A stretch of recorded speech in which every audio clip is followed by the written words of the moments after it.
Hello दोस्तों, आज के इस वीडियो में हम बात करेंगे यूनियन बैंक ऑफ इंडिया की नई कंज्यूमर प्राइस इंडेक्स यानी उपभोक्ता मूल्य सूचकांक रिपोर्ट के बारे में।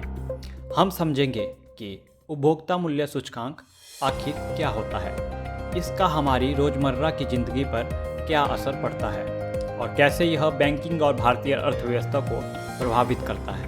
तो आइए इस रोचक विषय पर चर्चा शुरू करते हैं।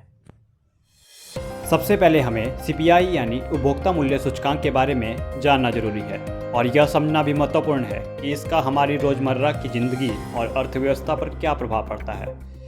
CPI यानी उपभोक्ता मूल्य सूचकांक एक ऐसा मापदंड है जो उपभोक्ताओं द्वारा उपयोग की जाने वाली वस्तुओं और सेवाओं की कीमतों में बदलाव को मापता है। यह महंगाई का एक प्रमुख संकेतक है जिससे न केवल हमारी व्यक्तिगत खर्च करने की क्षमता पर असर पड़ता है बल्कि आर्थिक नीतियों पर भी इसका व्यापक प्रभाव होता है।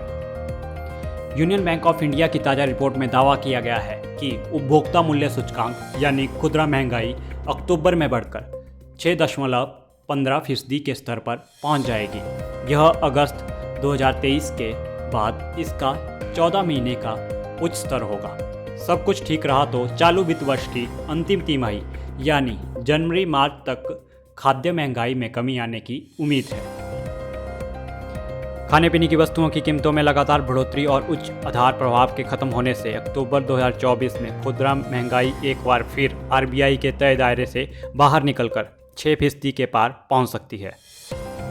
यूनियन बैंक ऑफ इंडिया की ताज़ा रिपोर्ट में दावा किया गया है कि उपभोक्ता मूल्य सूचकांक महंगाई अक्टूबर में बढ़कर 6.15% के स्तर पर पहुंच जाएगी। यह अगस्त 2023 के बाद इसका 14 महीने का उच्च स्तर होगा।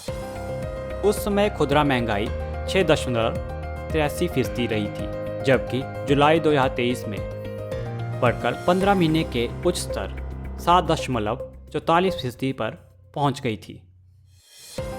खाद्य कीमतों में वृद्धि के कारण खुदरा महंगाई सितंबर में भी बढ़कर 9 महीने के उच्च स्तर 5.49% पर पहुंच गई थी, जबकि अगस्त में यह 3.65% रही थी।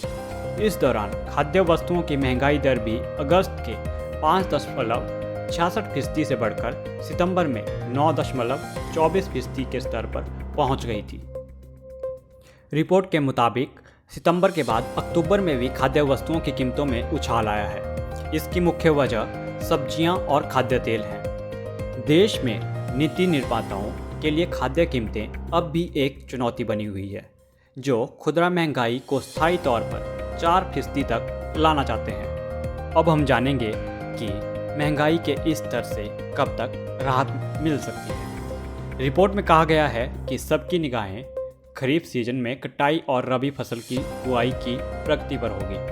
सब कुछ ठीक रहा तो चालू वित्त वर्ष की अंतिम तिमाही यानी जनवरी मार्च तक खाद्य महंगाई में कमी आने की उम्मीद है।